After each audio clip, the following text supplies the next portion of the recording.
اور آپ نے نوٹ کیا ہوگا یہ 2-3 دن سے کہ جو آگاہ درس جس سورے پہ دے رہے ہیں وہ سورہ کو ہم یہاں پہلے پڑھ دیتے ہیں، ٹھیک ہے؟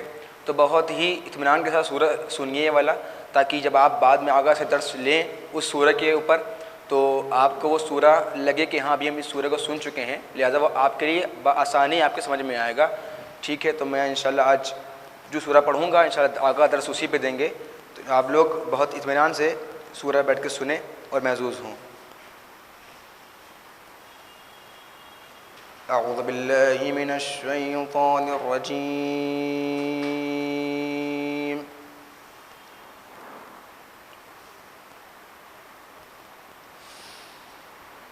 بسم اللہ الرحمن الرحیم۔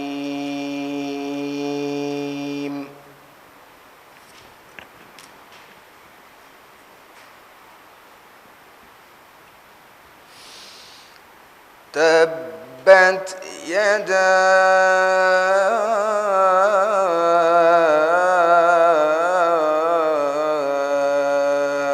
ابی لہب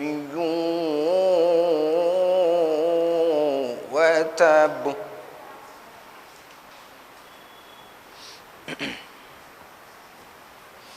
ما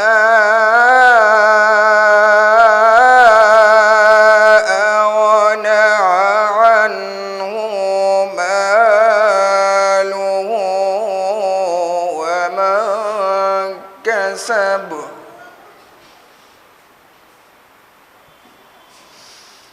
سيصلى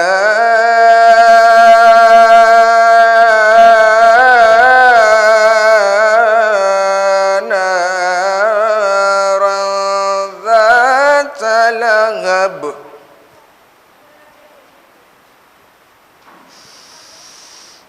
ما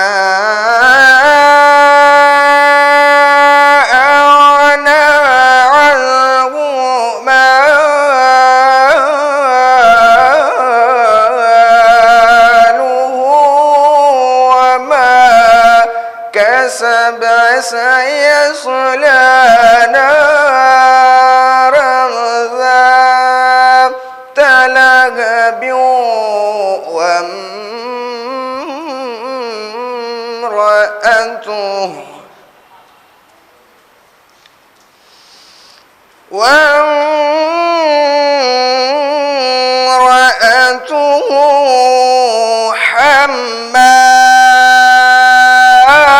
حمالة الحطب في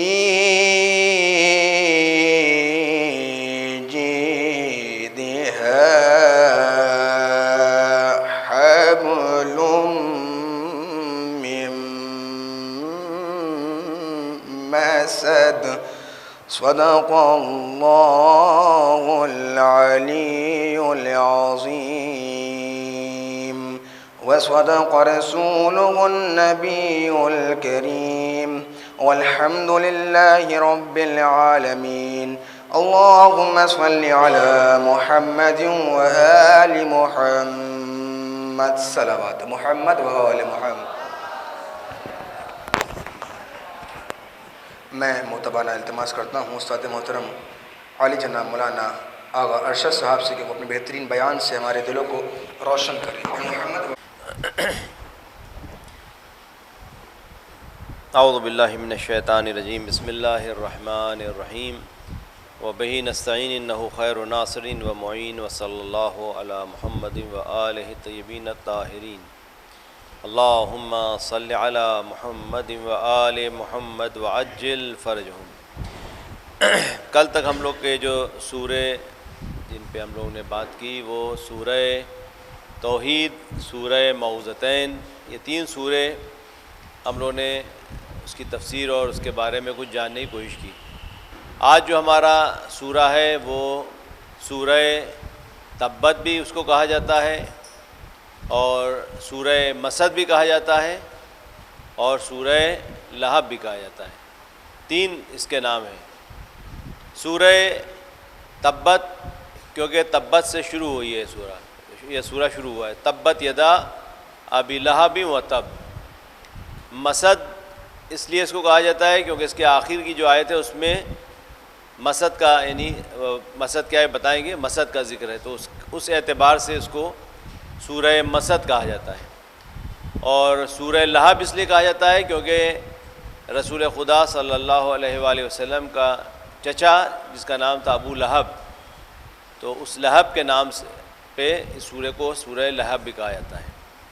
اب آئیے سورہ کے بارے میں جاننے کی کوشش کرتے ہیں کہ یہ کیا ہے، اس کے بارے میں خداوند کریم کیا ارشاد فرما رہا ہے۔ سب سے پہلے ہم جیسے کہ ہم نے بتایا تھا کہ ترجمہ کر لیں اس کا، الفاظ کا،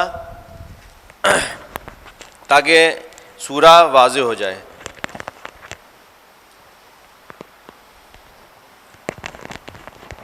جو ہم نے پہلے دن روش بتائی تھی کہ کوئی بھی سورہ ہو تو اس کو پہلے لفظ الگ الگ کر کے ترجمہ کر لیں۔ جیسے بسم اللہ الرحمن الرحیم، تبت،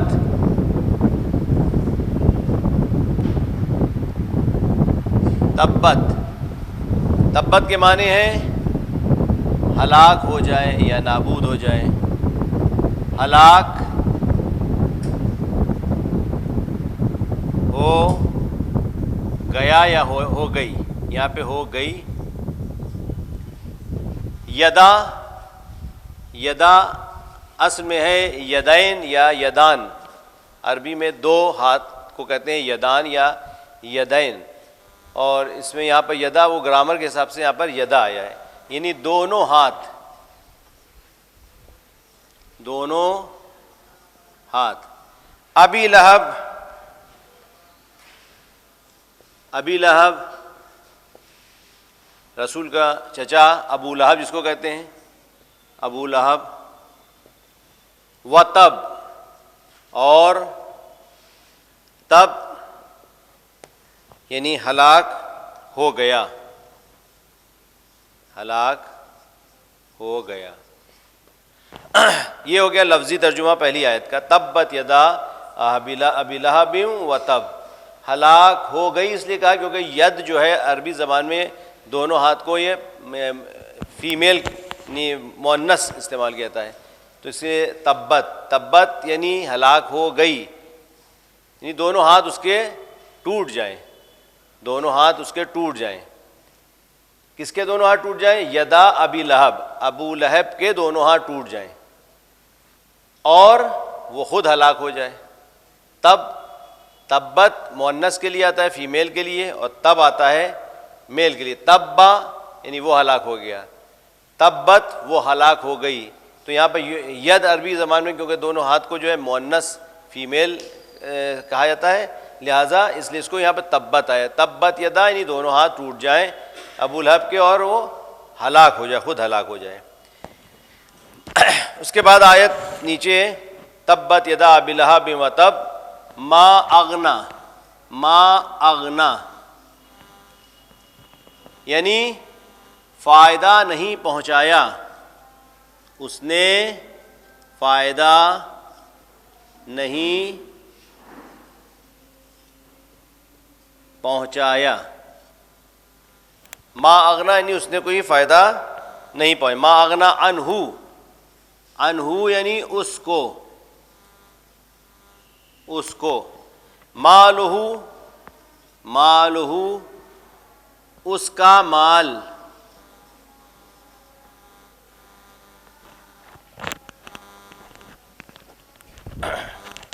اس کا مال، مالہ وما کسب، وما وا یعنی اور، ما کسب جو اس نے کمایا یا حاصل کیا، جو اس نے کمایا یا حاصل کیا۔ ما اغنا عنہ مالہ وما کسب، تو یہ دو آیتیں ہو گئیں۔ ما اغنا عنہ مالہ وما کسب، فائدہ نہیں پہنچایا اس کو اس کے مال نے اور جو اس نے حاصل کیا، کمایا۔ مال اس کو کہتے ہیں جو ہم کو باہر سے ہم کو ملتا ہے، جیسے وراثت میں مل گیا یا تحفے مل گیا، اور کسب کہتے ہیں ہم لوگ اردو میں کہتے ہیں کسب، کاسب، یعنی جو ہم کماتے ہیں، یعنی محنت سے جو کماتے ہیں، جو محنت سے کماتے ہیں، اپنی طاقت سے کماتے ہیں، وہ ہے ما کسب میں آتا ہے، یعنی جو ہم نے کمایا، اور مال جو ہے وہ جو ہم کو ملتا ہے.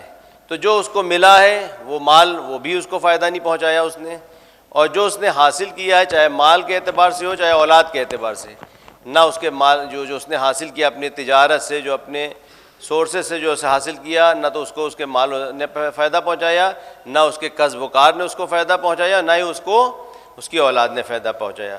ما کسب. سیصلی نارن ذات لہب.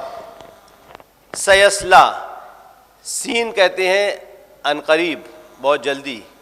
سیصلانی جلدی ہی وہ داخل ہوگا. یصلا، یہ لکھ لیا آپ نے اوپر والا. سیصلا یعنی جلد وہ داخل ہوگا. سیصلا جلد وہ داخل ہوگا. کون؟ ابو لہب. سیصلا نارن، نار کہتے ہیں آتش کو، آگ کو. سیصلا نارن، جلد ہی وہ داخل ہوگا آگ میں. سیصلا نارن، وہ آگ کیسی ہوگی؟ ذات لہب. لہب یعنی شعلوں والی آگ، کیونکہ یہ اس کا نام بھی ابو لہب تھا، اور اس کو لہب اس لیے بھی کہتے تھے، اس کے کہتے ہیں کہ اس کے رخسار بہت سرخ تھے، بالکل آگ کی طرح، یا غصے ور بہت تھا، تو اس سے اس کو جو ہے ابو لہب بھی کہا جاتا تھا. تو اس کو بھی آگ میں داخل کیا. کون سی آگ؟ ذات لہب، جو شعلوں والی آگ ہوگی. سیصلی نارا ذات لہب. اب اس کے بعد آیت سورہ جو ہے وہ پلٹتی ہے اس کی بیوی کی طرف. وامرأتہ، اور اس کی بیوی، یعنی دونوں آتش جہنم میں جلد بہت جلد جائیں گے، داخل کیے جائیں گے. سیصلی نارا ذات لہب وامرأتہ، اور اس کی عورت، یعنی ایک طرح سے ذلیل کیا جا رہا ہے اس کو، کیونکہ انہوں نے اتنا پریشان کیا تھا رسول کو، چاہے وہ ابو لہب ہو، کیونکہ رسول خدا کا چچا تھا ابو لہب، اور اس کی بیوی جو تھی ام جمیل، یہ بھی بہت اذیت پہنچاتی تھی رسول کو. تو ان دونوں نے رسول خدا کو اتنی اذیت پہنچائی کہ خدا نے ان کے اوپر نفرین کی، لعنت کی. اس طرح سے ان کے لیے سورہ نازل کیا. یعنی قرآن میں کسی کا نام نہیں لیا گیا، صرف دو لوگوں کے نام لیے گئے ہیں. ایک جنہوں نے رسول کی حمایت کی ان کے دور میں، اور ایک جنہوں نے مخالفت کی. حالانکہ مخالفت کرنے والے بہت تھے اور موافقت کرنے والے بھی بہت تھے، لیکن ایک مخالفت کرنے والا ابو لہب کا نام لیا ہے، اور ایک موافقت کرنے والے میں جو ان کے رسول کے ساتھ تھے وہ زید جناب زید تھے، کہ جن کو رسول خدا نے اپنا منہ بولا بیٹا بنایا تھا. تو ان کا نام قرآن میں آیا سورہ احزاب میں. تو یہ دو لوگوں کے نام آئے، ورنہ کسی کا نام قرآن میں نہیں لیا، چاہے وہ کوئی بھی ہو. صفات بیان کی گئی ہیں. تو وہ اور اس کی بیوی دونوں. وامرأتہ حمالۃ الحطب. حمالۃ الحطب، حمالہ یعنی وہ جو لکڑیوں کو اپنے دوش پر اٹھا کے لاتی ہے. حمالۃ الحطب، جو لکڑیوں کو اٹھاتی ہے، لکڑیوں کے ڈھیر کو اٹھاتی ہے. حمالۃ الحطب. فی جیدہا حبل من مسد. فی جیدہا، اس کے گلے میں. جیدہا، اس کے گلے میں. کس کے گلے میں؟ اس کی بیوی کے گلے میں، ام جمیل کے گلے میں. فی جیدہا حبل من مسد، رسی ہوگی. اور رسی کون سی ہوگی؟ کہ جو کھجور سے بنی ہوئی رسی اس کے گلے میں ہوگی. اب اس کے پیچھے جو ہے واقعہ یہ بھی ہے کہ اس کے پاس ایک ہار تھا، ام جمیل کے پاس بہت بیش قیمتی ہار تھا، اور اس پہ بڑا ناز کرتی تھی وہ، کیونکہ عرب میں کسی کے پاس اتنا قیمتی ہار نہیں تھا. اس پہ بڑا ناز کرتی تھی، اور وہ سب اطراحٹ تھی اس کی، اور بہت اپنا فخر فروشی کرتی تھی، اور بہت غرور کرتی تھی اس بات پہ کہ میرے پاس ہار ہے، اور اس سے لوگوں کو نیچا دکھاتی تھی. تو اللہ نے اس کو عذاب میں کہا کہ اس کے گلے میں رسی ہوگی، کھجور کی بنی ہوئی رسی اس کے گلے میں ہوگی. اچھا، اس کے بعد اس کے ساتھ یہ حادثہ بھی پیش آیا کہ جب یہ مری ہے تو یہ بہت مالدار گھرانے کی تھی. ایسا نہیں کہ کوئی کمزور یا غریب گھرانے کی ہو، یہ مالدار گھرانے کی تھی. اور یہ جو ہے مالدار ہونے کے ساتھ ساتھ اس کی سسرال جو تھی، یعنی کہ ابو لہب جو تھا وہ بھی مالدار تھا، وہ بھی غریب نہیں تھا. تو اس کے بیاہ گئی، لیکن اس کے باوجود بھی اتنی کنجوس تھی یہ کہ لکڑیاں لینے جاتی تھی. ایندھن گھر میں سب کچھ تھا، لیکن اس کے بعد بھی جنگل سے جا کے لکڑیاں بٹور کے لاتی تھی. اور جو لکڑیاں بٹور کے لاتی تھی وہ لکڑیاں استعمال کی جو ہوتی تھی رکھتی تھی، اس کے جو کانٹے وغیرہ ہوتے تھے وہ رسول کے گھر کے آگے، کیونکہ ملا ہی ہوا گھر تھا، وہاں پر بچھا دیتی تھی تاکہ رسول جب نکلیں تو ان کے پیروں کو زخمی کر دیں یہ کانٹے. تو یہ اس کی حرکتیں تھیں اذیت پہنچانے والی. تو اس لیے اللہ نے اس پر نفرین کی کہ اس کے گلے، اور یہ جو ہے گلے میں رسیاں لکڑی لے کے آ رہی تھی ایک بار، لکڑیوں کا ڈھیر، اور کہیں یہ گر نہ جائے لکڑی کا ڈھیر، تو اس کی رسی اپنے گلے میں باندھ لی تھی، یہاں پہ لٹکا رہی تھی تاکہ یہ ڈھیر کہیں گر نہ جائے. تو اتفاق سے کہیں بیٹھی تھی وہاں پر آرام کرنے کے لیے، اور وہاں یہ ہوا کہ لکڑی کا پورا ڈھیر جو ہے گرا، اور جب گرا تو یہ رسی کھینچ گئی، اور جب کھینچی تو اس کا گلا اسی میں گھٹ گیا. تو جو اللہ نے نفرین کی تھی، یعنی اس کے اوپر لعنت کی تھی، اور اس کو ایک طرح سے اللہ نے اس پہ اس کو سزا کے طور پہ جو شروع میں لعنت کی ہے اس پر، تو اس کا اثر یہ ہوا کہ یہ اس طرح سے مر گئی. اور ابو لہب کے لیے جو کہا ہے تبت یدا، یعنی ہلاک، اس کے ٹوٹ جائیں اس کے ہاتھ، دونوں ہاتھ. تو دونوں ہاتھ سے مراد کیا ہے؟ یہ دونوں ہاتھ، کیونکہ دونوں ہاتھوں سے رسول اللہ کے لیے اذیت پہنچاتا تھا، اسباب فراہم کرتا تھا. جب رسول خدا تبلیغ کے لیے نکلتے تھے تو پیچھے سے پتھروں کو دونوں اپنے طرف، دونوں کانوں پہ پتھر کی اٹھا لیتا تھا تھیلے، اور اس میں پتھر بھرے رہتے تھے، اور ان پتھروں سے رسول کی پنڈلیوں پر، ان کے پیروں پہ مارتا تھا. یہ پیر آپ کے زخمی ہو جاتے تھے اور ورم کر جاتے تھے. تو اس طرح سے اذیت، دونوں ہاتھوں سے اذیت پہنچاتا تھا. تو اللہ نے بھی کہا کہ دونوں ہاتھ اس کے ٹوٹ جائیں اور یہ ہلاک ہو جائے. تو اس طرح سے ہلاک یہ ہوا کہ جب جنگ بدر ہوئی اس کے 7ویں دن اس کو جو ہے وہ مرض ہو گیا، اور ایسا مرض کہ جس سے لوگ بھاگنے لگے اس سے دور اس سے دور بھاگنے لگے، یہاں تک کہ اسی مرض میں مر گیا. جب مر گیا تو اس کے بیٹے تک اس کے قریب نہیں آ رہے تھے، اس کی اولاد تک اس کے قریب نہیں آئی تھی، اتنی بدبو اس کے جسم سے آ رہی تھی. یہاں بعد میں پھر یہ ہوا کہ کچھ جو اس کے غلام تھے، حبشی غلام، ان لوگوں نے اس کے لاشے کو کسی طرح سے کھینچ کھانچ کے وہ گڈھے میں جا کے ڈال دیا. تو اس طرح اس کی موت ہوئی. اور یہ مطلب پرسان حال نہیں تھا، اتنا مالدار ہونے کے باوجود، اور اس کی اولاد بھی تھی، لیکن نہ اس کا مال اس کو کام آیا، نہ اس کی اولاد اس کے کام آئی. تو یہ جو ہے یہ اس کا حشر ہوا. فی جیدہا حبل من مسد، اس کے گلے میں رسی ہوگی، من مسد، کھجور کی بنی ہوئی رسی. یہ سورہ کا اب اس کے جو پیغامات ہیں اور اس کے بارے میں جو سورہ میں بیان کیا گیا ہے. سورہ مسد، اس کو سورہ مسد کیوں کہا جاتا ہے؟ کیونکہ مسد کا ذکر آخر میں آیا ہے اس آیت کے اعتبار سے، اور ابو لہب کے اعتبار سے اس کو سورہ لہب کہا گیا ہے. ابو لہب اور اس کی بیوی کی ہلاکت کی پیشگوئی اس میں کی گئی ہے. پہلے سے اللہ نے پیشگوئی یعنی پیشین گوئی کر دی تھی، فورکاسٹ کر دی تھی کہ ان کا یہ حال ہوگا، اور بعد میں ان کا یہی حال ہوا کہ دونوں اس طرح سے ہلاکت ان کی ہوئی، اور ان کے نہ پیسہ ان کا کام آیا، نہ ان کا جو انہوں نے جو کمایا تھا وہ کچھ اس کے کام نہ آیا. تبت کا مطلب جو ہے وہ ہلاکت ہے، ٹوٹ یعنی ہلاک ہو جانا. جو بھی بتایا تبت یعنی ٹوٹ جائیں اور ہلاک ہو جائے. ابو لہب اور اس کی بیوی یہ دونوں نبی کے سخت ترین دشمن تھے، اور انہوں نے ہمیشہ رسول خدا کو اذیت پہنچائی. اچھا، اس کو حمالۃ الحطب کہنے کا ایک اور وجہ بھی ہے کہ حمالۃ الحطب کیوں کہا جاتا ہے اس کو، ام جمیل کو؟ کیونکہ یہ ایک تو یہ کہ لکڑیاں بٹور کے لاتی تھی، اس لیے اس کو حمالۃ الحطب کہا جاتا ہے کہ لکڑیاں جنگل سے اکٹھا کرتی تھی اور اٹھا کر لاتی تھی اپنے شانے پہ. دوسرا یہ کہ یہ لکڑیاں اپنی جو استعمال کی ہوتی تھی نکال لیتی تھی، اور باقی کانٹے وغیرہ رسول کے دروازے پہ ڈال دیتی تھی، تو اس لیے بھی اس کو حمالۃ الحطب کہا گیا. اور تیسری وجہ یہ ہے کہ یہ رسول خدا صلی اللہ علیہ وسلم کے راستے میں آگ جلاتی تھی کہ رسول جب تبلیغ کے لیے نکلے نا تو ان کے راستے میں رکاوٹ بنے، اور یہ رسول کی اذیت کا باعث بنے. تو اس لیے اس کو حمالۃ الحطب. اور یہ سخنچین تھی، یعنی سخنچین کیا؟ چغلی کرنا، ایک کی بات دوسری کو پہنچانا، دوسرے کو اس کی بات ادھر پہنچانا، یا دونوں آپس میں اختلاف ڈلوانے والی باتیں. یہ سخنچینی اچھی بات نہیں ہے، یعنی چغلی کرنا یا کسی کی بات کو دوسرے تک پہنچانا. وہ آپ کے بارے میں یہ کہہ رہے تھے اور اس سے جا کے کہہ رہے ہیں کہ یہ آپ کے بارے میں یہ کہہ رہے تھے، یعنی دوسروں میں اختلاف ڈلوانے والی باتیں یہ حرام ہے ہمارے یہاں. سخن چینی جو ہے وہ حرام ہے. سخن چینی یعنی کہ ایک کے سخن یعنی بات کو دوسرے تک پہنچانا نگیٹو وے میں. کہ وہ فلاں جو ہے آپ کے بارے میں برا بھلا کہہ رہے تھے. اب ظاہر بات ہے کہ کسی کے بارے میں برا بھلا کہا جائے گا تو وہ اس سے ناراض ہوگا. تو اگر دوستی بھی ہوگی, اگر رشتہ داری بھی ہوگی تو ٹوٹ جائے گی. اسلام جو ہے وہ اس کا مزاج توڑنے والا نہیں ہے بلکہ جوڑنے والا ہے. اسلام کا مزاج جو ہے وہ جوڑنے والا ہے, توڑنے والا نہیں ہے. خدا جو ہے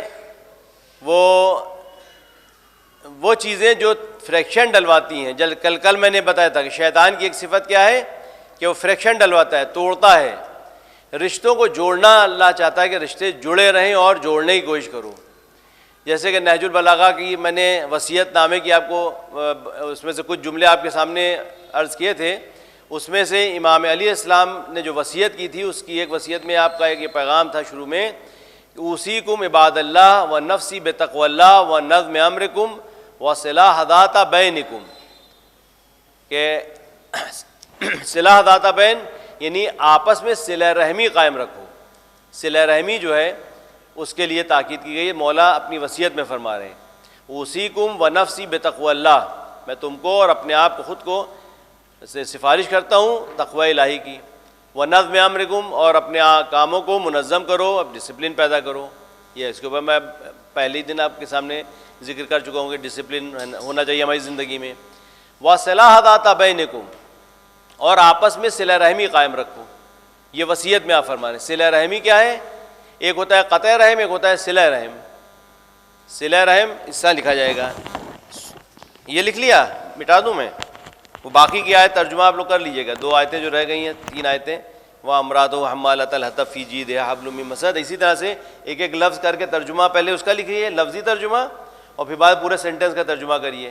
تو اس طرح سے آپ ترجمہ کرنا سیکھ جائیں گے. روش ہے ترجمہ کرنے کی کہ پہلے لفظ بلفظ ترجمہ کر کے اس کے بعد پورا سینٹنس بنائیے. ایک صلوات پڑھیے جب تک ہم اس کو مٹا رہے ہیں. اللہم صلی علی محمد و آل محمد. صلہ رحم, یہ صلہ رحم, صلہ رحم اور قطع رحم. صلہ رحم اور قطع رحم یعنی آپس میں رشتہ داری برقرار رکھنا یا کوئی ایسے کام کرنا کہ جس سے رشتہ داری, دوستی, جو عزیزداری ہے وہ باقی رہے. قطع رحم یعنی آپس میں رشتے کو توڑ دینا. خدا اس کو نہیں پسند کرتا. 3 چیزیں ہیں جو ہماری عمر میں اضافے کا سبب بنتی ہیں. 3 چیزیں روایت میں ہیں کہ جو ہماری عمر میں اضافہ یعنی برکت کا سبب بنتی ہے. ہماری عمر میں برکت ہوتی ہے اور اضافہ ہوتا ہے. ایک تو یہ کہ آتی من حرمک, جو تم کو محروم کرے تم اس کو عطا کرو. ہم کو ضرورت تھی 100 روپے کی یا کچھ ضرورت تھی پیسے کی, ہم نے گئے مانگنے ایک شخص سے, اس نے ہم کو نہیں دیا. لیکن زمانہ بدل گیا, آگے جا کے ہم مالدار ثروت مند ہو گئے اور وہ غریب ہو گیا, وہ میرے در پر آیا مانگنے کے لیے ہم سے. تو اب ہم انتقام نہ لیں اس سے اور یہ کہیں کہ اچھا میں آیا تھا تم سے مانگنے, تم نے ہم کو نہیں دیا تھا, اب تم آئے ہو ہم سے مانگنے, ہم تم کو نہیں دیں گے. تو خدا کہتا ہے کہ یہ نہ کرو. یہ عمر میں برکت اگر چاہتے ہو تو آتی من حرمک, جو تم کو محروم رکھتا ہے, تم کو نہیں دیا, تم اس کو عطا کرو. تم انتقام نہ لو. اگر وہ تمہارے پاس آیا ہے محتاج بن کے تو وہ بدلہ نہ لو اس سے, کیا تم نے نہیں دیا تھا ہم تم کو دیں گے, ہم تم کو دیں گے, یہ کریں, اس کو منع نہ کریں. تو آتی من حرمک, جو تم کو محروم کرے کسی چیز سے تم اس کو عطا کرو. یہ ہمارے ائمہ معصومین کی زندگی میں بارہا دیکھا گیا. جنگ صفین کا موقع تھا, امیر المومنین علی ابن ابی طالب, اللہم صلی علی محمد و آل محمد, جب فرات پہ پہنچے تو وہاں دیکھا کہ معاویہ کے لشکر کا قبضہ ہو چکا ہے پانی پہ, اور پانی بند کر دیا امیر المومنین کے لشکر کے لیے.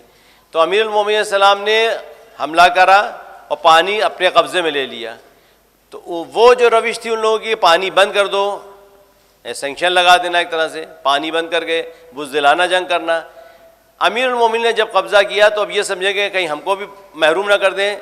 تو خیر امیر المومنین کے دشمن بھی اس بات سے آگاہ تھے کہ علی کی سیرت اور علی کی فطرت سے آگاہ تھے کہ علی کبھی ظلم یا بزدلانہ جنگ نہیں کرتے. تو عمر عاص نے کہا, عمر عاص عبید اللہ عمر ابن کیا اس کا جو تھا معاویہ کا جو مشیر تھا عمر عاص، اس نے کہا کہ یہ گھبراؤ نہیں، علی پانی سے منع نہیں کریں گے، یعنی فطرت جانتے تھے کہ علی پانی سے منع نہیں کریں گے، اور وہی امیر المومنین نے کہا کہ پانی تم لوگوں کے لیے کھلا ہوا ہے، تم آگے پانی سیراب ہو سکتے ہو، یہ پانی سب کے لیے ہے۔ تو ائمہ معصومین کی روش یہ نہیں ہے۔ چوتھے امام کا بھی واقعہ ہے کہ جب وہ جا رہے تھے بیابان میں، دیکھا کہ ایک شخص ہے جو پیاس سے تڑپ رہا ہے، امام اس کے قریب گئے، جب اس نے دیکھا کہ امام میرے قریب آ رہے ہیں تو اس نے اپنے چہرے کو چھپانا چاہا کہ کہیں ایسا نہ ہو کہ ہمارا چہرہ دیکھ کے ہم کو پانی نہ پلائیں۔ امام آئے اس کے پاس، اس کو پانی پلایا، جب جانے لگے تو کہنے لگے اگر آپ مجھے پہچان لیتے تو پانی نہ پلاتے۔ تو امام نے کیا فرمایا، یہ کربلا کے واقعے کے بعد، کہنے تو سمجھتا ہے کہ میں تجھے پہچانتا نہیں ہوں، میں تجھے جانتا ہوں کہ تو میرے بھائی علی اکبر کا قاتل حسین بن نمیر، تو میرے بھائی علی اکبر کا قاتل ہے، لیکن وہ تیرا طریقہ تھا، یہ ہمارا طریقہ ہے۔ تو کسی کو محروم نہ کرو عطا سے، اگر اس نے محروم کیا تم عطا کرو، یہ عمر میں اضافے اور برکت کا سبب بنتا ہے۔ دوسری چیز، ارحم من ظلمک، جو تم پر ظلم کرے تم اس پر رحم کرو۔ یہ بھی دیکھنے کو ملا ہمارے ائمہ معصومین کی سیرت میں، خود یہ شبوں میں آپ دیکھیں کہ جب امیر المومنین السلام کے ضربت لگی تو جو ابن ملجم امام کے سر پر ضربت لگانے والا ہے، امام اس کے لیے کہہ رہے ہیں کہ پہلے جا کر اس کے لیے دودھ کا ایک پیالہ لے کر آؤ، اس کی جو رسیاں ہیں وہ کھول دو، اپنے دشمن کے لیے جس نے ان کو جام شہادت، یعنی آپ کی شہادت ہوئی ہے اس کے ضربت سے، اس کی زہر بجھی تلوار سے آپ کو جام شہادت نوش کرنا پڑا۔ لیکن امام نے اپنا طریقہ نہیں بدلا، جو اسلامی طریقہ ہے کہ اگر تم پر کوئی ظلم کر رہا ہے تو تم اس پر ظلم نہ کرو، تم اس پر رحم کا مظاہرہ کرو، اس پر رحم دلی کا مظاہرہ کرو، رحم کرو۔ اور تیسری چیز جو عمر درازی کا سبب بنتی ہے وہ ہے صلہ رحم، یعنی آپس میں رشتہ داری کو قائم رکھو۔ صلہ رحم ایسا ہے کہ مان لیے کوئی ہمارا رشتہ دار، کوئی عزیز جو ہے ہم سے ناراض ہو گیا ہے، بات چیت بند ہو گئی ہے، کوئی بھی وجہ ہو سکتی ہے، تو اگر وہ بات چیت نہیں کر رہا ہے تو ہمیں چاہیے کہ ہم بات چیت کرتے رہیں، ہم اس سے جو ہے صلہ رحم قائم رکھیں، سلام کرتے رہیں، جواب دے نہ دے، بھئی سلام کرنا تو مستحب ہے، جواب دینا واجب ہے۔ یہ ایک ایسی چیز ہے کہ سلام میں اللہ نے 69 ثواب رکھے ہیں، سلام کرنے میں اور جواب دینے میں ایک، کل ملا کے 70 ثواب میں سے 69 ثواب اس کو ملیں گے جو سلام کر رہا ہے، جو پیش قدمی کر رہا ہے سلام کرنے میں، اس کو جو ہے 69 ثواب مل رہے ہیں۔ جواب دینا جو ہے واجب ہے، وہ جواب دینے والے کو ایک ثواب ہے، تو اگر جواب نہ بھی دے گا تو گناہگار، جواب دینا واجب ہے، سلام کرنا تو مستحب ہے، لیکن اللہ چاہتا ہے کہ جو سلامتی میں پیش قدمی کرے اس کا گریڈ زیادہ ہونا چاہیے۔ تو جو صلہ رحم کرے گا تو ظاہر سی بات سلام دعا برقرار رکھو اور آپس میں مل جل کر رہو۔ تو اللہ صلہ رحم کو پسند کرتا ہے۔ امام فرماتے ہیں کہ صلہ رحم وَأُوصِيكُمْ عِبَادَ اللَّهِ وَنَفْسِي بِتَقْوَى اللَّهِ وَنَظْمِ أَمْرِكُمْ وَصِلَاحِ ذَاتِ بَيْنِكُمْ فَإِنِّي سَمِعْتُ جَدَّكُمْ وَرَسُولُ اللَّهِ يَقُولُ الصِّلَاحُ ذَاتَ الْبَيْنِ أَفْضَلُ مِنْ عَامَّةِ الصَّلَاةِ وَالصِّيَامِ، کہ میں نے سنا ہے تمہارے جد رسول خدا سے، میں نے خود سنا ہے کہ وہ فرما رہے ہیں کہ آپس میں رشتہ داری کو قائم رکھنا تمام عمر نماز روزوں سے بہتر ہے۔ اب یہ اس کا مطلب یہ نہ سمجھ لیجیے گا کہ امام رسول خدا فرما رہے ہیں کہ تمام عمر نماز روزوں سے بہتر ہے تو پھر ہم صلہ رحم کریں نماز روزہ نہ کریں، کیا ہو سکتا ہے؟ صلہ رحم بہتر ہے، بہتر کب ہوگا؟ ہم یہ کہیں کہ یہ پین بہتر ہے، افضل ہے، اچھا ہے، آپ کہیں کس سے اچھا ہے تو اس کے مد مقابل کوئی چیز تو ہونا چاہیے جس سے اچھا ہو۔ ایک بوڑھی عورت کہنے میرا بچہ جو ہے وہ ریس میں اول آیا، کہنے ریس میں اول آیا، اچھا بہت اچھی بات ہے، مبارکباد دی سب نے۔ کہا کہ بتاؤ کہ اس میں پارٹیسپینٹ کتنے لوگ تھے، کہ اس ریس میں شرکت کرنے والے کتنے لوگ تھے؟ کہا کہ وہ تنہا دوڑ رہا تھا۔ تو کہنا یہ اگر تنہا دوڑ رہا تھا تو یہ ریس کہاں ہوئی، یہ مقابلہ کہاں ہو؟ مقابلے میں تو 2 لوگ ہونا چاہیے کم سے کم، 2 یا 3 جتنے بھی ہوں، کم سے کم مد مقابل کوئی ہو۔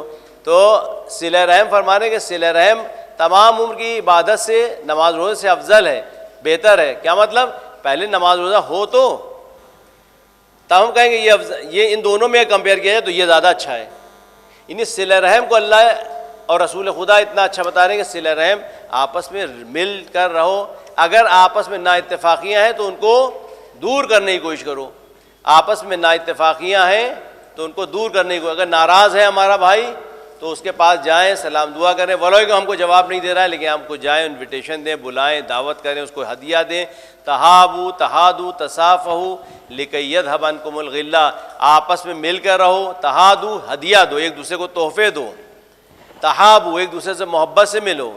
تصافحوا ایک دوسرے سے مصافحہ کرو. مصافحہ کرنا اس کیوں رکھا گیا نماز میں مصافحہ کرنا؟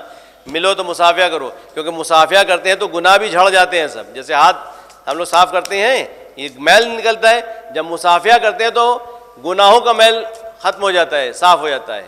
مصافحہ کرو لکی یذھب عنکم الغلہ، تاکہ تمہارے اندر سے کینہ و نفرت نکل جائے. یعنی کینہ و نفرت جو ہے ہمارے اندر وہ نہ رہے. تو مصافحہ صلہ رحم قائم رکھو. صلہ رحم جو ہے وہ عمر درازی کا سبب بنتا ہے. تو صلہ رحم کے لیے تاکید کی ہے، رشتوں کو توڑنا نہیں بلکہ جوڑنا سکھایا ہے. اسی لیے طلاق جو کہ حلال چیز ہے، لیکن رسول خدا صلی اللہ علیہ وسلم فرماتے ہیں کہ خدا کے نزدیک سب سے مبغوض ترین چیز، بدترین چیز جو جس سے اللہ بغض رکھتا ہے، نفرت کرتا ہے حلال چیزوں میں، وہ طلاق ہے. کیونکہ طلاق کیا ہے؟ فریکشن ہے، آپس میں جدائی ہے. جتنا ہو سکے آپس میں ملا کر رکھنے کو کہا گیا ہے. تک طلاق کے مسئلے میں بھی کہا گیا ہے کہ حکم من اہلہ و حکم من اہلہا. طلاق فوراً کے فوراً نہیں ہو سکتی، بلکہ اس میں سنجیدہ لوگ، لڑکی والوں کی طرف سے کچھ سنجیدہ لوگ لڑکے والوں کی طرف سے آئیں، بیٹھے بات کریں، آپس میں ان دونوں میں مصالحت کرائیں، میل جول کرانے کی کوشش کریں، حتی الامکان کوشش کریں کہ طلاق واقع نہ ہو. اور کہ حلال ہے لیکن پھر بھی اللہ اس سے بغض رکھتا ہے، نفرت کرتا ہے کہ کیوں طلاق ہوئے. طلاق کو اللہ پسند نہیں کرتا، کیوں؟ فریکشن ہے. خدا کا مزاج جو جوڑنے والا ہے، توڑنے والا نہیں ہے. تو یہ کیا کرتی تھی؟ سخن چینی کرتی تھی، ادھر کی باتیں ادھر، ادھر کی باتیں ادھر. اس لیے اس کو حمالۃ الحطب، عربی میں اس کو بھی کہا جاتا ہے جو سخن چینی کرتا ہے اس کو حمالۃ الحطب کہا جاتا ہے. تو یہ حمالۃ الحطب، تو اس کے تین واجب، ایک تو ایک لکڑیاں اکٹھا کرتی تھی جنگل سے، دوسرا ہے کہ رسول خدا کے راستے میں لکڑیاں کانٹے بچھاتی تھی، آگ جلاتی تھی، اور تیسرا یہ کہ سخن چینی کرتی تھی. تو اس لیے اس کو حمالۃ الحطب فی جیدھا حبل من مسد. تو یہ دونوں جو ہے رسول خدا کو بڑا ستاتے تھے اور بڑا اذیت کرتے. یہ رسول خدا کی نقل کرتا تھا. اور رسول خدا کو جب آپ نے تبلیغ کی اور کوہ صفا پر آپ نے جا کے سب کو بلایا اور کہا کہ میں کیا تم کو بتاؤں اس پہاڑ کے پیچھے ایک لشکر ہے، کیا مانو گے نہیں مانو گے؟ تو سب نے کہا کہ بھلا یا رسول اللہ، اگر آپ کہہ رہے ہیں تو ہم مانیں گے. یعنی کیونکہ آپ صادق ہیں، آپ سچے ہیں، آپ کی بات پر ہم کو یقین ہے. یعنی آپ دیکھیے کہ رسول خدا نے اپنے کیریکٹر کو کیسے پہچانوایا تھا اس دور میں کہ جب کہ خیانت کاریاں، جھوٹ، فریب، مکاریاں یہ سب عام تھی. لیکن اس دور میں رسول خدا نے اپنے کو دو چیزوں سے خاص کر پہچانوایا. ایک تو اخلاق تو تھا ہی آپ کا، دو چیزیں، جو دو ٹائٹل آپ کو کفار مکہ کی طرف سے ملے، ایک صادق ہونے کا، ایک امین ہونے کا. صداقت اور امانت داری، یہ آپ سچے ہیں اور آپ امانت دار ہیں. یہ دو چیزیں ہر مومن کے اندر ہونا چاہیے. چھٹے امام کا ارشاد ہے، امام صادق علیہ السلام فرما رہے ہیں، اللہم صلی اللہ محمد علیہ وسلم، آپ فرما رہے ہیں کہ کسی کے کثرت رکوع اور کثرت سجدہ سے فریب نہ کھانا. کیونکہ عام طور پر جو انسان فریب دیتا ہے، دھوکہ دیتا ہے، وہ کیا کرتا ہے؟ اچھی چیزوں کو سہارا بناتا ہے اپنی موبائل ٹون اپنی بنا لے گا، آذان کی آواز بنا لے گا، اس میں ماتم کی آواز رکھ لے گا یا قصیدے کی آواز، انگوٹھیاں خوب پہنے ہوئے، نقش لگے ہوئے ہیں اور کڑے، یہ تعویذ اور اپنے حلیہ جو مطلب ایسا بنائیں گے بہت مقدس، بہت تسبیح لے کے چلنا اور عبادت و خشوع و خضوع دکھانا. یہ دکھاوے کی عبادت اللہ کو پسند نہیں ہے. یہ اس سے لوگ فریب کھاتے ہیں. خوارج کیسے تھے؟ آپ بچوں، آپ لوگ معلوم خوارج سنا ہے خوارج کے بارے میں؟ جو امیر المومنین اسلام سے آخری جنگ ہوئی ہے، جنگ نہروان، اس میں خوارج نے جنگ لڑی ہے امام سے. خوارج کون وہ لوگ ہیں بیٹا؟ خوارج کن کو کہتے ہیں؟ وہ لوگ کہ جو بڑے مقدس تھے، بڑی نمازیں، روزے، عبادت گزار، اتنے گٹے پڑے ہوئے پیشانی پہ، کوئی کہہ نہیں سکتا تھا کہ یہ لوگ غدار یا اس طرح کے دھوکے باز ہوں گے. اتنے عبادت گزار، حافظ قرآن، گلے میں قرآن لٹکا ہوا، تسبیحاں لیے ہوئے، ہر وقت عبادت. یعنی آدمی دھوکہ کھا جائے ان کو دیکھ کر. امیر المومنین صاحب فرما رہے ہیں کہ میں تھا جس نے ان کے اوپر تلوار اٹھائی، کسی کی ہمت نہیں تھی کہ ان کے اوپر تلوار اٹھائے. ظاہر سی بات ہے کوئی اگر مقدس آدمی کہے کیا کر رہے ہو, توبہ کرو, ایسے کے لیے تم یہ سب کہہ رہے ہو, ہے نا. کوئی مقدس آدمی نماز روزے کا پابند ہو, ہم اسے کہیں اس کے یہ بہت مکار آدمی ہے, ارے توبہ کرو بھائی, بہت اچھا آدمی ہے, تم کیسی باتیں کر رہے ہو. ہر وقت اس کو ہم دیکھتے ہیں تو نماز مسجد نماز پڑھ رہا ہوتا ہے یا کوئی اچھے کام میں مصروف ہوتا ہے. اس سے کبھی دھوکہ نہ کھاؤ. امیر المومنین السلام جا رہے ہیں, ساتھ میں ان کے کمیل, دعائے کمیل جو آپ پڑھتے ہیں, ساتھ ساتھ چل رہے ہیں. رات کی تاریکی, سناٹا, آواز آ رہی ہے قرآن پڑھنے کی, کسی کی تلاوت کر رہا ہے, بہت خوبصورت انداز میں تلاوت کر رہا ہے. کمیل ابن زیاد, جن کی دعائے کمیل آپ لوگ پڑھتے ہیں, امیر المومنین نے تعلیم کی تھی, وہ ایک لمحے کے لیے اس کو سنتے ہیں. امیر المومنین سمجھ گئے, کہا کمیل اس کی آواز سے دھوکہ نہ کھاؤ, یہ جہنم میں جانے والا ہے. اب وہ ایک دم سے کمیل گھبرا گئے کہ یہ امیر المومنین کو میرے دل کی بات کیسے پتہ چل گئی. بعد میں جب جنگ نہروان ہوئی, کمیل کا ہاتھ پکڑا امیر المومنین نے, جا رہے تھے اور لاشوں کے درمیان سے گزرتے ہوئے گئے, ایک لاش کے پاس جا کر رک گئے اور کہا کمیل جانتے ہو کس کی لاش ہے؟ کہا نہیں مولا, کس کی لاش ہے؟ کہا یہ اسی کی لاش ہے جو اس رات میں تلاوت کر رہا تھا, جو قرآن پڑھ رہا تھا, تم دھوکہ کھا رہے تھے اسے. تو کبھی ان کو دیکھ کے آپ دھوکہ نہ کھائیے. نماز پڑھنا, روزہ رکھنا, عبادت کرنا, بڑے بڑے اپنے کو مقدس شو کرنا, امام نے 2 معیار دیے ہیں, چھٹے امام نے 2 معیار دیے. کہا 2 چیزوں سے پہچانو واقعا سچا نمازی عبادت گزار ہے یا دھوکے باز ہے. 2 چیزوں سے پہچانو. ایک, صداقت, سچا ہونا چاہیے, وعدے کا پکا ہونا چاہیے. زبان دے کسی کو تو قول کو اپنا پکا ہو, پورا کرے اس کو. ہاں, اگر کسی سے وعدہ کریں تو اس کو پورا کریں, کبھی جھوٹ نہ بولیں. پہلی چیز یہ پہچان ہونا چاہیے مومن کی, عبادت گزار کی. دوسرا, خیانت کار نہ ہو, دھوکے باز نہ ہو. اگر امانت رکھی ہے ہمارے پاس تو ہم امانت اس کی ایز اٹ از واپس کریں. امانت میں خیانت نہ کریں کہ امانت کی چلو اس میں سے کچھ تصرف کا کچھ لے لیتے ہیں, بعد میں اس کو دے دیں گے. نہیں, امانت میں خیانت, یہ 2 چیزیں مومن کی پہچان ہونا چاہیے. نماز روزہ اپنی جگہ, لیکن نماز روزے کو آپ بلندی تک پہنچانا چاہ رہے ہیں, قبولیت تک پہنچانا چاہ رہے ہیں کہ اس میں اثر پیدا ہو جائے, تو امام فرما رہے ہیں کہ 2 چیزوں سے آزمانا. ایک تو سچا ہوگا مومن, اور دوسرا کہ دھوکے باز نہیں ہوگا, خیانت کار نہیں ہوگا, امانت دار ہوگا, امین ہوگا. تو رسول خدا نے بھی اپنے کو پہچنوایا ان 2 چیزوں سے, 2 صفات سے. یہ ٹائٹل رسول خدا کو کس نے دیے؟ کفار مکہ نے دیے. تو رسول خدا کہہ رہے ہیں کہ میں اگر تم سے کہوں پہاڑ کے پیچھے ایک لشکر ہے, تم مانو گے؟ تو سب نے کہا یا رسول, ابھی تو رسول نہیں مانتے تھے, کہ محمد آپ کہیں گے تو ہم مانیں گے کیونکہ آپ سچے ہیں. تب رسول خدا نے کہا کہ اللہ کے اوپر ایمان لاؤ, اور جہنم ہے, اور قیامت ہے, اور وہی ہے, اور پیغمبر, دعوت اسلام دی. اب اس کے بعد جب یہ آپ نے یہ بیان کرنا شروع کیا تو یہ ابو لہب بولا تبا لکا, اے محمد ہلاک ہو جاؤ تو معاذ اللہ معاذ اللہ. جب یہ کہا تو اب رسول خدا سنتے رہے. انہیں بارہا یہ اذیت پہنچاتا تھا رسول اللہ کو یہ کہہ کر تبا لکا, تو رسول اللہ خاموش رہتے تھے. لیکن رسول خدا تو خاموش تھے, لیکن اللہ کو یہ گوارا نہیں تھا کہ میرے رسول کی کوئی توہین کرے. تو خدا نے سورہ کو نازل کیا, تبت یدا ابی لہب و تبت یدا ابی لہب و تب ما اغنى عنہ مالہ وما کسب. وہ سمجھ آتا کہ ہم مالدار ہیں. 2 اعتبار سے بہت طاقتور تھا. ایک تو قبیلے کے اعتبار سے, قریش کا تھا, تو قبیلہ قریش بہت مضبوط قبیلہ تھا اس وقت کا, بہت اس کی دھاک تھی ایک طرح سے. اور دوسرا ہے کہ مالدار تھا, تو مالدار بھی تھا اور قبیلے کے اعتبار سے بھی بڑا مضبوط تھا وہ. تو 2 طاقتیں تھیں. تو اللہ نے کہا ان دونوں طاقتوں کو اس کا زوال ہو جائے. نہ اس کو اس کے قبیلہ کے سرداری اس کو فائدہ پہنچا سکی, نہ اس کو مال جو اس نے کمایا تھا, جو اس کے پاس مال آیا تھا, جو اس کی کمائی تھی, نہ اولاد, کچھ کام نہ آئی. یعنی اگر جو رسول خدا سے دشمنی نبھائے گا تو چاہے وہ ثروت مند ہی کیوں نہ ہو, دولت مند ہی کیوں نہ ہو, اس کو مال و دولت اس کو کوئی فائدہ نہیں پہنچائے گی. اچھا, یہ جو ہے اس سورے میں کیا پیغامات دیے گئے ہیں, یعنی اس کے جو ہم سورے کو پڑھ رہے ہیں اس میں کیا لیسن کیا ملتے ہیں ہم کو اس سورے سے. پہلا تو یہ کہ خدا کے نزدیک خاندانی رشتہ داری کوئی معنی نہیں رکھتی, کوئی اہمیت نہیں کہ خاندان میں فلاں خاندان کا ہوں, ہوا کریں. انا خلقناکم من ذکر و انثی وجعلناکم شعوبا وقبائل لتعارفوا ان اکرمکم عند اللہ اتقاکم. اللہ کے نزدیک سب سے زیادہ مکرم اور بہترین انسان وہ ہے کہ تم میں سب سے زیادہ متقی اور پرہیزگار ہیں۔ پرہیزگاری اور تقویٰ، پرہیزگاری جو ہے خدا کے نزدیک ہے، رشتہ داریاں نہیں ہیں۔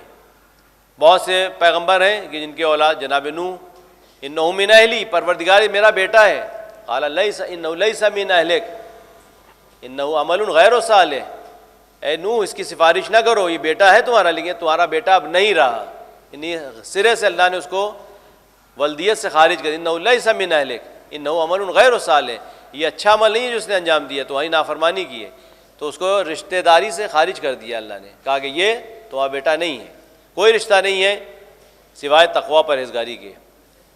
قیامت کے دن الاخلاء بعضهم لبعض عدو الا المتقین، دوستی ہم لوگ کرتے ہیں، آپس میں دوستیاں ہوتی ہیں، بہت گہرے دوست ہوتے ہیں ایک دوسرے کے، خداوند کریم کہہ رہا ہے کہ قیامت کے دن دوستیاں سب ختم ہو جائیں گی سوائے الاخلاء بعضهم لبعض عدو، جو بہت گہرے دوست ہیں دنیا میں، وہ آخرت قیامت میں جو ہے وہ ایک دوسرے کو دشمن ہو جائیں گے، کوئی کسی کو نہیں پہچانے گا، الا المتقین، سوائے پرہیزگار لوگ ہیں، جو پرہیزگاری پہ بنیاد رکھی ہے جس دوستی کی، وہ دوستی وہاں قائم رہے گی۔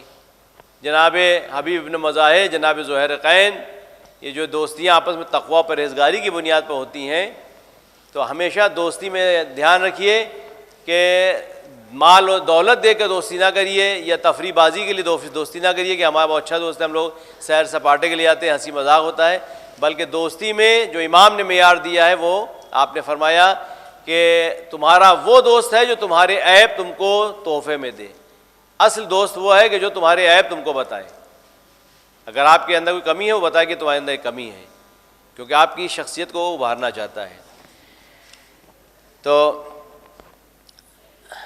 ایک تو پیغام یہ کہ خاندانی کوئی رواداری نہیں ہے۔ جناب سلمان فارسی کوئی تعلق نہیں تھا، نہ عرب زبان بھی نہیں تھا، نہ عربی تھے، وہ فارس کے تھے، لیکن رسول خدا نے کہا انہو من اہلی، یعنی اہل بیت میں سے ہے ہمارے، سلمان منا اہل البیت، سلمان ہمارے اہل بیت میں سے۔ ابو لہب چچا، اس کو خارج کر دیا کہ یہ ابو لہب تمہارا چچا نہیں ہے، آپ کے چچا نہیں ہے یہ، یعنی وہ اس کے اوپر پورا سورہ نازل کر دیا رسول کے اوپر، ابو لہب کے اوپر۔ اور سلمان جو ہے وہ غیر تھے، لیکن ایسا تقویٰ پرہیزگاری، رسول سے محبت، ایمان ان کے اندر جلوہ گر تھا کہ رسول خدا نے فرمایا سلمان منا اہل البیت، سلمان ہمارے اہل بیت۔ تو پہلا پیغام اس سورہ کا یہ ہے کہ کوئی رشتہ داری نہیں ہے۔ دوسرا پیغام یہ ہے کہ مال و دولت قیامت کے دن کام نہیں آئے گی، صرف اور صرف ہمارے اعمال۔ ان خیر الزاد التقوی، خیر الزاد یعنی بہترین زاد راہ جو ہے وہ تقویٰ ہے۔ قیامت کے دن سب سے بہترین چیز جو کام آنے والی چیز ہے کیا ہے؟ نہ دولت نہ مال، صرف تقویٰ پرہیزگاری۔ ہاں وہ مال جو ہم نے دنیا میں خرچ کیا ہے آخرت بنانے کے لیے، وہ مال کام آئے گا۔ ہم غریبوں کی مدد کرنے کے لیے، کوئی بچہ ہے اس کی فیس ہم نے دے دی پڑھنے کے لیے، اس کی فیس نہیں ہے، اب سال 9 شروع ہونے جا رہا ہے، تحصیلی سال تحصیلی، یعنی کہ اب امتحانات چل رہے ہیں بچوں کے، اب نیا سیشن شروع ہونے جا رہا ہے، تو کتنے ایسے گھرانے ہیں کہ جن کے لیے ایک بہت بڑا چیلنج ہے کہ اپنے بچوں کے لیے ہم اسٹیشنری کہاں سے لائیں، ان کی ایڈمیشن فیس کہاں سے دیں، اور ان کے لیے یونیفارم کہاں سے لائیں۔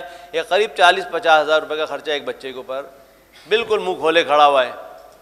اب اس صورت میں وہ غریب آدمی کیا کرے؟ تو ہم نے آگے بڑھ کر اگر اکیلے دم پہ کر سکتے تو اکیلے، ورنہ دست جمعی ہم نے محلے میں سب نے مل کر، جو ہم نے اس دن نذر کے لیے کہا تھا، ایک نذر یہ بھی ہے کہ ہم مولا کی محبت میں نذر کریں کہ مولا ہم آپ کی محبت میں ہم اس بچے کو اسٹیشنری اور اس کی جو ضروریات ہیں وہ ہم دے رہے ہیں۔ تو یہ بھی ایک طرح کی نذر ہے۔ بھوکے کا پیٹ بھرنا، علم کی بھی تو بھوک ہے نا، تو اس بچے کی بھوک کو ہم اس کا پیٹ بھر رہے ہیں علم سے، یہ نذر ہم دسترخوان بچھا رہے ہیں مولا آپ کی محبت میں، کہ تاکہ آپ کا چاہنے والا ایتام آل محمد کوئی یتیم ایسا نہ رہے کہ جو بھوکا رہ جائے، علم سے بھوکا رہ جائے، محروم رہ جائے۔ تو ہم آپ کے لیے، تو محلے میں سب نے مل کر اس کے لیے اسٹیشنری و تمام اس کا اسباب فراہم کر دیے، اس نے فیس دے دی اور امتحان اس کا سال شروع ہو گیا پڑھائی کا۔ تو یہ مال و دولت کام نہیں آئے گی سوائے کہ تقویٰ پرہیزگاری ہے، وہ مال جو ہم نے رائے خدا میں خرچ کیا ہے اللہ کی خوشنودی حاصل کرنے کے لیے۔ حق کے مخالفین کی کوشش ہمیشہ رائے گاہ جاتی ہے۔ جتنے بھی قرآن میں ہے کہ اگر یہ لوگ مخالفت میں جو بھی اقدام کرتے ہیں، جو بھی سازشیں کرتے ہیں، ان سب سازشوں کو ہم فاش کر دیں گے، سب ختم کر دیں گے، کوئی بھی نقصان نہیں پہنچا سکتا، جتنا ہو سکتا ہے وقتی طور پر نقصان پہنچائیں۔ لیکن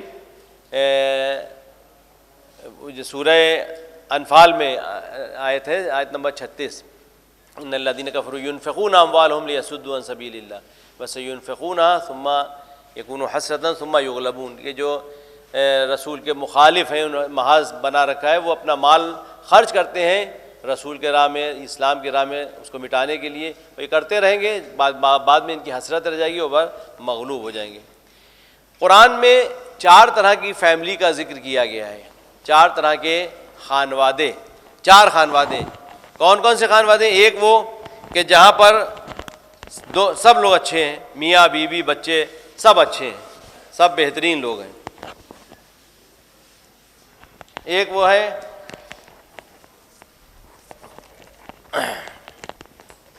چار خانوادے ہیں، 4 فیملی ہیں جن کو قرآن میں بطور نمونہ عبرت بھی ہے۔ اس میں قرآن میں شوہر اور بیوی کی قسمیں، شوہر اور بیوی کی قسمیں۔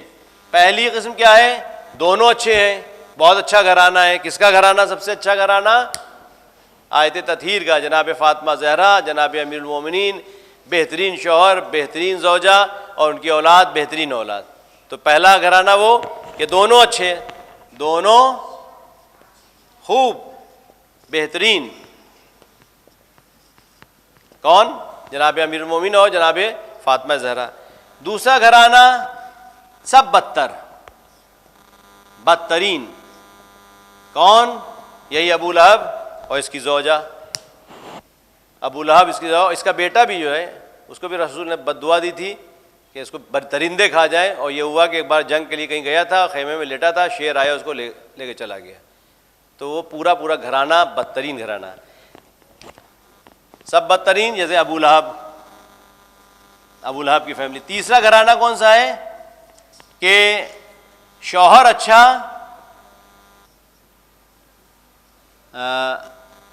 بہترین، اور بیوی بدترین۔ کون ہے؟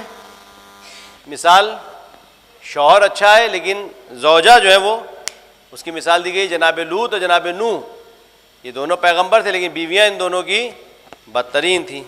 چوتھا گھرانہ، بیوی اچھی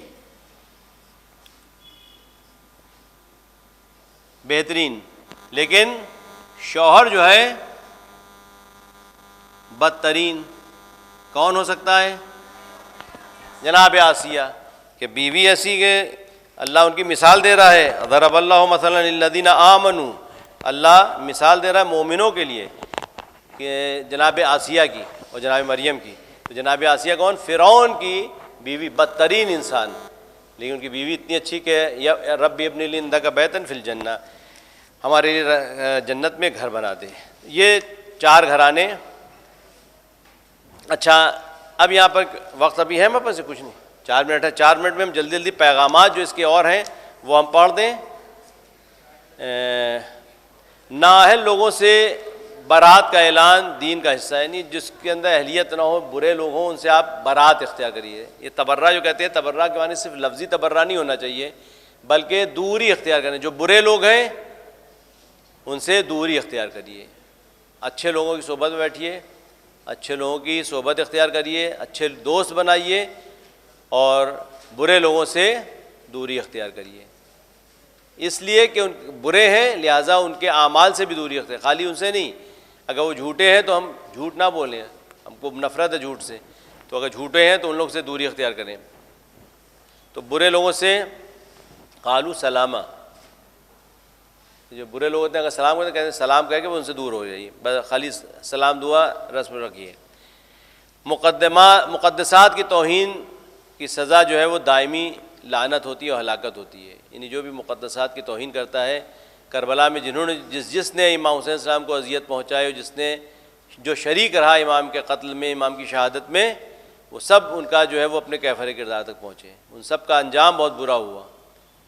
تاریخ میں آپ دیکھیے کہ جس نے اہل بیت کو اذیت پہنچائی ان کا انجام برا ہوا۔ دینی نظام میں تعلقات سے زیادہ اصولوں کی اہمیت دی گئی ہے. یعنی نظام اسلام میں تعلقات نہیں بلکہ اصول کے اوپر امیر المومنین اسلام نے جب آپ کو 5 سال کی حکومت کا وقت ملا تھا تو اس میں بہت سے لوگ آئے امیدوار کہ چلو ہم مولا کے پاس چلتے ہیں, ان سے کوئی منصب مانگتے ہیں. طلحہ و زبیر آئے اس خواہش میں کہ چلو علی تو زبیر سے تو رشتہ داری لگتی تھی. بہرحال اب آئے, مولا نے کہا کہ کیا بات ہے, خیریت ہو؟ کہا کہ آئے ہیں کچھ بات کرنا ہے آپ سے. کہا ذاتی بات ہے یا سرکاری بات ہے؟ کوئی سرکاری کام لے کے آئے ہو یا ذاتی کام لے کے آئے ہو؟ کہا نہیں مولا اپنا وہ کوئی ذاتی کام ہے, پرسنل بات کرنا ہے آپ سے. تو امام نے چراغ جو تھا جس سے بیٹھے کیوں حساب کتاب کر رہے تھے, وہ چراغ ایک بجھایا اور پھر دوسرا چراغ جلا دیا. ہاں بولو. کہا کہ نہیں رہنی, کوئی بات نہیں کرنا ہے. سمجھے کیا ہوا؟ وہ لوگ آئے تھے اس غرض سے کہ علی سے سفارش کریں گے, کوئی عہدہ مل جائے. علی خلیفہ بن گئے تھے تو اب کوئی بڑا عہدہ ہم کو مل جائے گا, ان سے سفارش کریں گے. یہ جانتے تھے مولا جو یہاں پہ کوئی سفارش نہیں چلتی. انہوں نے کہا کہ کوئی اپنا سرکاری کام لے کر آئے ہو ذاتی کام؟ کہا نہیں پرسنل کام لے کے آئے ہیں. تو امام نے وہ چراغ بجھا دیا جو سرکاری چراغ تھا. کہا یہ سرکاری کام کے لیے جل رہا تھا, اس لیے میں اس کو اپنے پرسنل کام کے لیے نہیں یوز کر سکتا. سرکاری چراغ بجھا کے وہ دوسرا چراغ جلایا جو اپنا خود کا تھا. کہا اب بتاؤ جو پرسنلی کام ہے تمہارا. انہوں نے جب دیکھا کہ اتنے محتاط ہیں امیر المومنین دیکھیے اسراف کے لیے کیا, جب آپ کو خلافت ملی ہے بظاہر جو آپ 5 سال کی حکومت تھی, آپ نے اپنے گورنرز کو خط لکھا کہ اپنے قلم کی نوک کو باریک کر لو. بہت دیکھیے دھیان سنیے گا, اپنے قلم کی نوک کو باریک کر لو اور جو ضرورت کی چیز ہے اس کو لکھو, غیر ضروری چیزیں نہ لکھو. ہم کو کوئی اپلیکیشن کچھ دینا ہے, عرضی دینا ہے تو جو ضروری بات ہو وہ لکھو, اور جملوں کو سمیٹ کر چھوٹے چھوٹے جملے لکھو, بڑے بڑے نہ لکھو حروف, بڑے بڑے حروف نہ لکھو, چھوٹے اور جملوں کو سمیٹ کر لکھو. میں بیت المال کا اتنا بھی اسراف نہیں پسند کرتا. یعنی آپ دیکھیں ویسٹیج کے اوپر کتنا سخت ہے امیر المومنین اسلام کہ اتنا بھی ویسٹ میں نہیں پسند کرتا کہ پیپر ویسٹ ہو, انک ویسٹ ہو اور اتنی زیادہ بڑے بڑے الفاظ لکھے جائیں اور غیر ضروری باتیں لکھیں, اس سے انک ویسٹ ہوگی اور پیپر الگ ویسٹ ہوگا. ہم لوگ اتنا آرام سے کاپیاں پنے پھاڑ پھاڑ کے, یہ بھی سب گناہ صغیرہ میں آتے ہیں. بہت چیزیں جو گناہ صغیرہ ہم لوگ اوائڈ کر جاتے ہیں. کہ بچہ ہے کلاس میں, ہمارا دوست ہے, ہم نے اس کی کاپی لے, ہم کاپی چیک کرنے کے لیے لائے بچوں کی اور باتیں کر رہے تھے, ایک دم سے فون نمبر لکھنا تھا, ایک بچے کی کاپی پیج پھاڑا اس پہ لکھ دیا. یہ ہمیں حق نہیں ہے, یہ ہماری کاپی تھوڑی ہے, بچے کی کاپی ہے, ہم چیک کرنے کے لیے لائے ہیں. تو ہمیں حق نہیں کہ اس کے کاپی سے پنا پھاڑ کے اس پہ فون نمبر لکھ لیں یا کچھ اس پہ تصرف کریں. یہاں پر مجلس ہو رہی ہے, یہاں پر کوئی پروگرام چل رہا ہے, جوتے پڑے ہوئے ہیں سب کے, اور ہم آئے جوتوں پہ پیر رکھتے ہوئے چلے گئے. یہ سب گناہ صغیرہ میں شمار کیے جاتے ہیں. ہمیں کسی کی پراپرٹی پر ناجائز تصرف جائز نہیں ہے. کسی نے اپنی گھر کی دیوار پتوائی, پینٹ کرائی اور ہم نے آگے پوسٹر لگا دیا کہ چلیے قافلے میں چلنا ہو تو ہمارے ساتھ چلیے, یا ہمارے گھر کی مجلس سے ہم نے رکا چپکا دیا, یہ جائز نہیں ہے کہ وہ دوسری پراپرٹی. یہ سب گناہ صغیرہ میں آتے ہیں. کوئی ختم ہو گیا وقت؟ چلیے وقت ختم ہو, چلیے انشاءاللہ کل مکمل کر دیں. صلوات بھیجیں محمد, اللہم صلی علی محمد و آل محمد.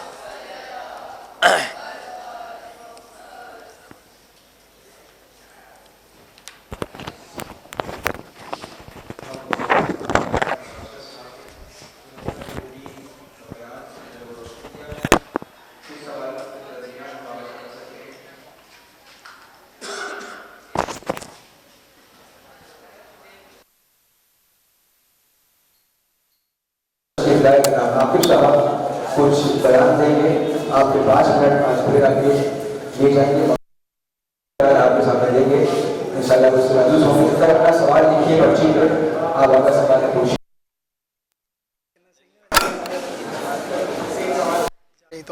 بسم اللہ الرحمن الرحیم. آپ کے سامنے انشاءاللہ آج کے بعد سے 5 منٹ مزاحم ہوں گا کہ کچھ سوالات اخلاقی جو ہیں وہ آپ کی خدمت میں عرض کیا جا سکے, اور زیادہ وقت اس کی مناسبت سے آپ سے نہیں لیں گے. تو جو سوال پوچھا جاتا ہے یہاں پر کہ جو لوگ فجر کی نماز قضا کر دیتے ہیں ان کے لیے درجہ ذیل ہدایت یعنی سوال پوچھا جاتا ہے کہ جو لوگ فجر کی نماز قضا کر دیتے ہیں ان کے لیے کیا راہ حل ہے کہ ان کی نماز فجر قضا نہ ہو۔ سب سے پہلے تو انسان کو چاہیے کہ اپنے دن بھر کے جو واجبات ہیں ان کو پابندی سے انجام دیں، مثلاً خود ظہر اور عصر کی نماز کو پابندی سے انجام دیں، پھر مغرب اور عشاء کی نماز کو پابندی سے انجام دیں، پھر نماز کو وقت پر ادا کرنے کی کوشش کی جائے، یعنی ایسا نہ ہو کہ نماز کو دیر سے ادا کیا جائے، کوشش کریں کہ نماز کو وقت پہ ادا کریں۔ اور جب آپ سونے کے لیے جائیں بستر پہ تو اس کے آداب کی مراعات کریں، جیسے کہ محاسبہ کریں۔ علماء کرام بہت زیادہ اس چیز پہ تاکید کرتے ہیں۔ محاسبہ کیا ہوتا ہے؟ آپ دن بھر آپ نے دن کو کیسے گزارا، آپ کا دن کس حالت میں گزرا۔ مثلاً اگر آپ نے خدا کی اطاعت کی دن بھر، کہ آپ نے دیکھا کہ ظہر کی نماز آپ نے پابندی سے وقت پہ پڑھی اور مغربین کی بھی نماز اسی طرح سے، اور کوئی گناہ سرزد نہیں ہوا، تو اس میں خدا کا شکر ادا کریں باقاعدہ طور پر کہ خدایا تیرا شکر کہ تو نے توفیق دی کہ ہم نے ظہر کی نماز آج ٹائم پہ پڑھی، آج وقت پہ پڑھی۔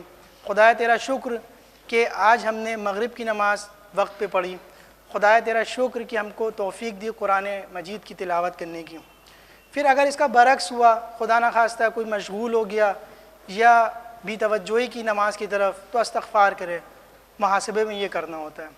مثلاً یہی کہ نماز ٹائم پہ نہیں پڑھی تو وہ خدا سے کہ خدایا مجھے بخش دے، میں تیری بارگاہ میں استغفار کرتا ہوں کہ کل سے میں اس نماز کو صحیح وقت پہ اور اپنے وقت پہ پابندی سے انجام دوں گا، یہ چیز۔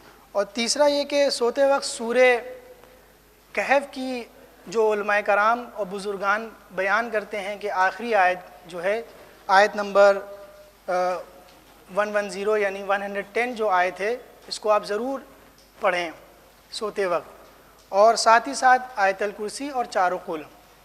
اگر انشاءاللہ یہ کام جب آپ انجام دیں گے تو فجر کی نماز انشاءاللہ قضا نہیں ہوگی۔ ابھی تو ماہ مبارک رمضان ہے، تو خدا کی جانب سے خاص رحمت ہے ہم لوگ کی طرف کہ ہم لوگ سحر کو بھی درک کر پا رہے ہیں اور اس میں کچھ عبادت کر پا رہے ہیں اور سحر کو انجام دے پا رہے ہیں۔ لیکن ماہ مبارک رمضان کے بعد ممکن ہے پیش آئے کہ نماز قضا ہو، تو اس وقت آپ ان جو نکات آپ کی خدمت میں عرض کیے اس کو نوٹ کر لیں اور جو ہے اس کو انجام دیں، انشاءاللہ خدا بھی آپ کی اسی طرح سے مدد کرے گا۔